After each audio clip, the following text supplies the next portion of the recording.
Hey everyone, how's it going? It is I, the real Randy Chavez, coming at you today with a VeVe OMI update video. Guys, if you're new, welcome. For not, welcome back. I love y'all. Everyone say hello to Dashi. Hello, Dashi. Apologies for the voice and appearance. I have been sick, and it sucks. Happy New Year. So we'll go over OMI. Yesterday on around the Akomiverse, we had the end of the year predictions, and I was telling people I'll go over some of my friends' predictions first. A couple of whales, one of which I'll go over in a minute in a little bit more detail. But these were pretty interesting, where we had three different timelines.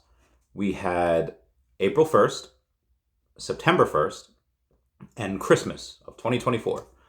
So April 1st, a buddy of mine thought 002. September 1st, 1.6 cents, which is above all-time highs, and 2.75 cents by Christmas. Another buddy of mine said 0018 by April, 008 by September, which is pretty much the highs of 2022, and then 1.8, almost 1.9 cents by December. Mine was a little bit different.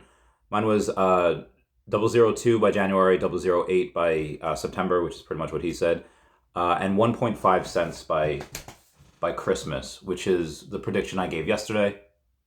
And again, I was the most conservative one, despite me being labeled like the biggest moon boy, which, fair point. Dr. Stuff says we'll get at least that, most likely. And Crypto Rain had said 5 cents. And I was like, oh, girl. So, again, having two people that are both older, smarter, and more experienced than I am, say things that, Rain 3x of what I think. And again, I am being conservative, but he's of the camp that, hey, if we go and this pendulum has swung, we're at a double bottom now as far as OMI is concerned, and we've gone so much lower than we should have, we're most likely going to go higher than we should have. And it's basically when the narrative hits for digital collecting. I feel you on that. If we're going to go and talk about the digital collecting, I'll get into this in a little bit further, but Steamboat Willie, it is very clear to me that people are ready for Disney NFTs. It's just that most people don't know that we have them. And this really just comes from like a VeVe issue where they just don't market. Which is, when you're a young and growing company and things are very lean, I understand that. When you have multiple YouTubers that do it every single day for free, yeah, you don't really need to go and and market, because you have other people to do it for you. But I think I have it on my calculator here that I just did it. I did 440 pieces of content between lives and videos. This is not including shorts, but 440 pieces of content in 2023. That is free marketing. Comment and like on most of the stuff that they have over on Twitter or X. So again, most of VeVe's mind is like, why pay for marketing when you have other people to do it for you? Now, that being said, most of us have fairly small audiences. I don't think there's any one of us that are currently consistently making content that have over 20,000 followers or subscribers on Twitter. However, I think it would cost maybe $250,000 now that VeVe is, a big boy company and they have, millions and millions in the war chest, probably tens of millions in the war chest. I think it would be pretty easy to go and take $250,000 and just market to like the heaviest influencers and the heaviest, and again, sometimes you don't even need to do that. Sometimes you just need to say, oh, hey, guess what? We have a new Coca-Cola thing that we just had. Why not go and email and contact anyone that's done an article, whether it be Vanity Fair, whether it be Newsday, whether it be something local, just go and say, hey, we're doing these multiple vending machine collectibles, for Coca-Cola. We're having this whole contest. The contest is over now, by the way, but it was just saying, hey, picture yourself with a Coca-Cola vending machine and another vending machine, and you'll win a prize. You have something like that, and then you have something like the not even drops that we're currently doing, an Aston Martin sale. Aston Martin, I think that dropped like 2 years ago, and one of those is a 1 of 7.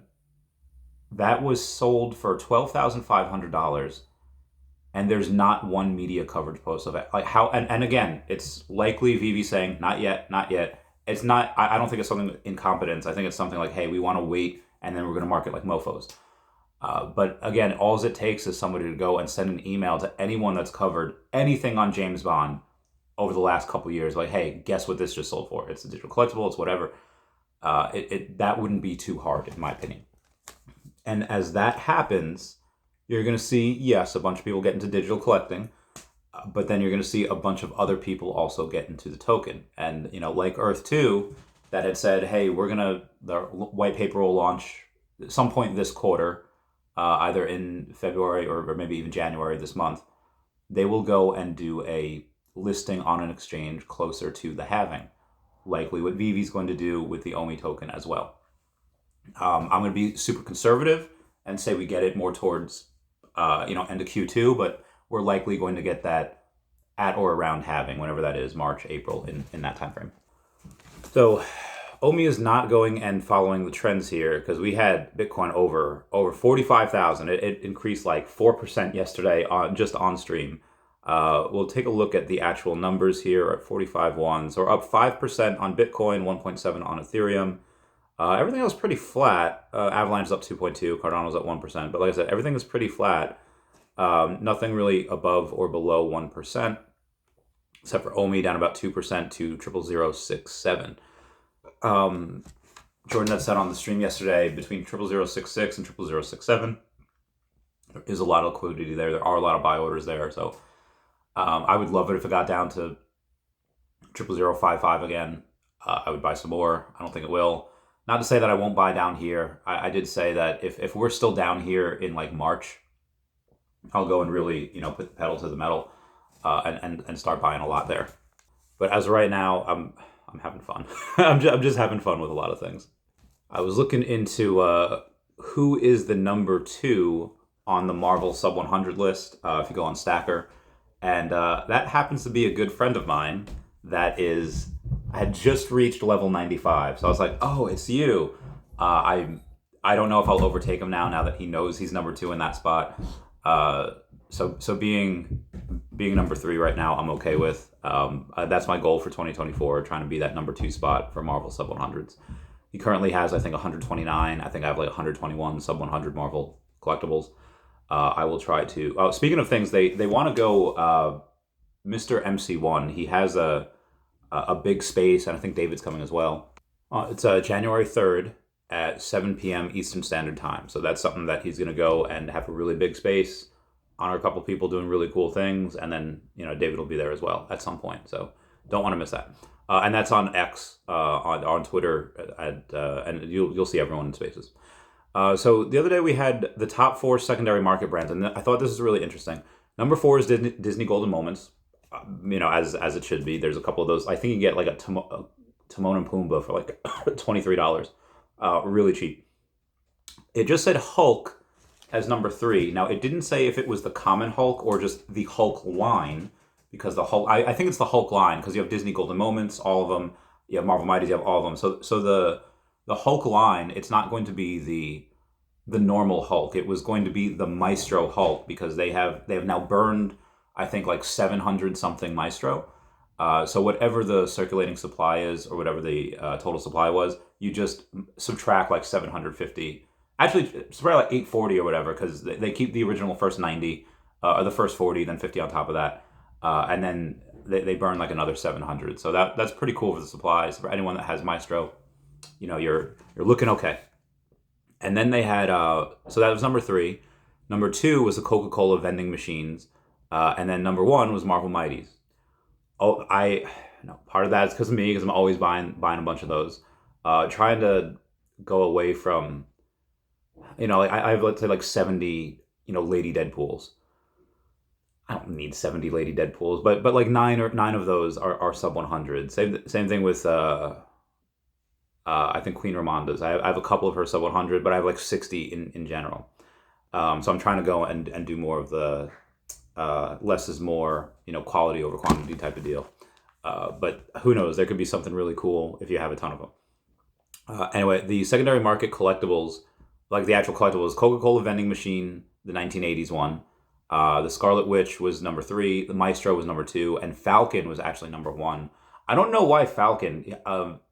he's not a first appearance in that. I think part of the reason why Scarlet Witch and Falcon were the most coveted is just because you need those for venomization.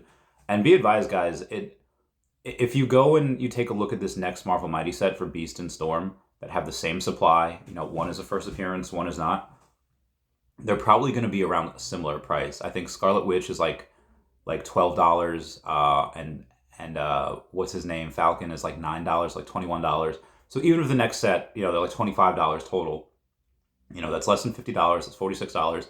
Then all you need is the Venomites for all of them.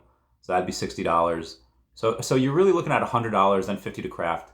So it's let's say $150 to craft that Venom and Carnage NFTs, and then you could go, if you don't like the Mighties, you could just sell them. You just sell them afterwards. So it's I think these are going to be a bit not as expensive as people were thinking. So this is fine. I'm 100% okay with this. On 12/31, we had VeVe Digital Collectibles says, happy 12/31/23. Anybody have 123 mints? And Mr. 41.eth has the 123 Batman vs. Killer Croc and the 321 Batman vs. Killer Croc. Remember when those were going for like $2,200? Should probably get one now. They're pretty low. I asked people on the VeVe feed, what are some of your goals for 2024? And a lot of people said, I want to have 3,000 collectibles and comics. And like that was a goal for multiple people. I was like, okay, that's a lot. I only have like 1,500 right now. I don't think I'll get there. I'll get up to 2,000, maybe 2,500. 3,000 just way above mine. So a lot of people have a bit loftier goals. They have the goals that are just, again, shoot for the stars. And if you don't get there, guess what? You land on the moon, which is fine. Some things that VeVe did this year, though. Crafting, waitlist, digital drop with Funko, exclusive VeVe branded comic book covers, Spider-Man and the Addiction, browser app for mobile, VeVeverse invites, OMI staking yield MCP points calculation and interface, video breakdowns for new drops, embedded YouTube videos and blog pages linked directly on the mobile app, enhanced search feature, launched VeVe blog, removed marketplace reopening wait times, push notifications on mobile app, advertisement rollout, gold and silver logo utility, a lot of it, hired many new employees, including OMI token community manager, not including all the blockchain people.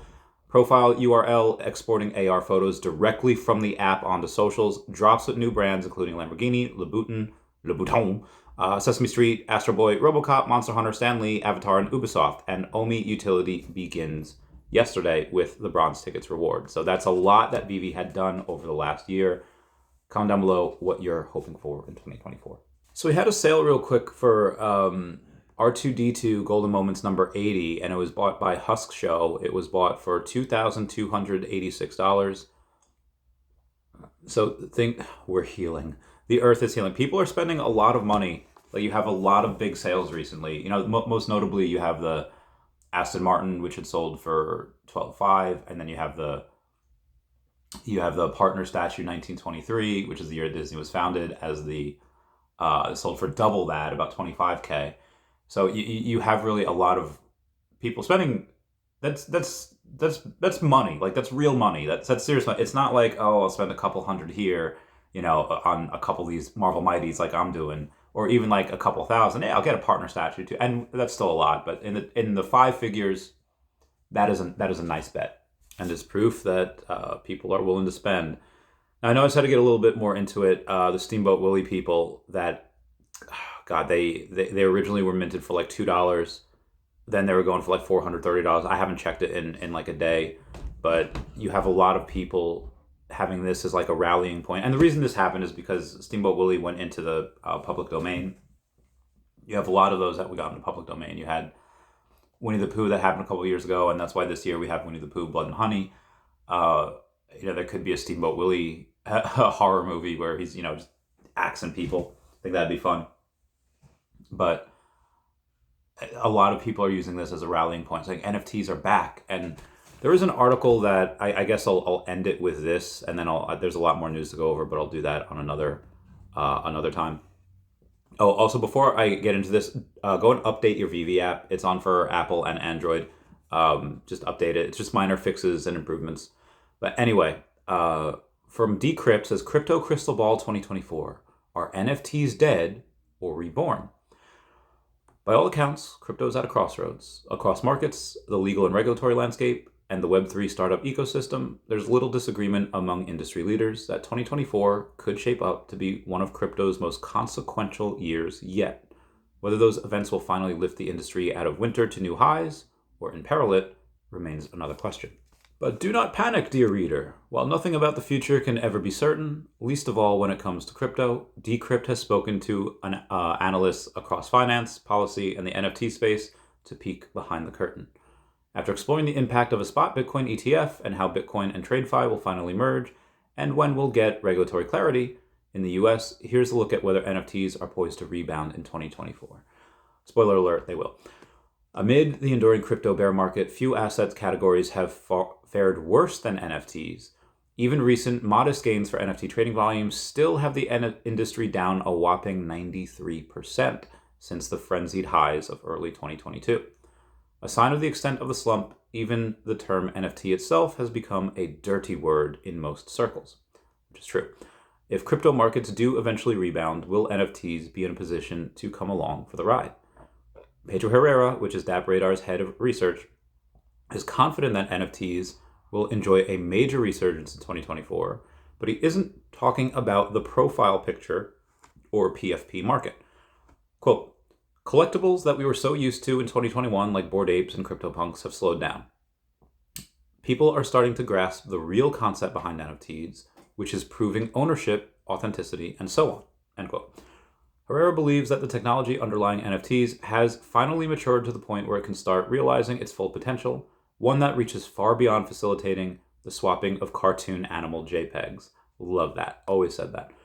He points to developments in sectors like tokenizing real-world assets, imagine your mortgage as an NFT, gaming, and the metaverse, which experienced its own hype crash last year, but Herrera expects to rebound with full force with the proliferation of high-quality AR and VR hardware like the incoming Apple Vision Pro. And what's going to be on that? I'm going to guess VeVe at some point.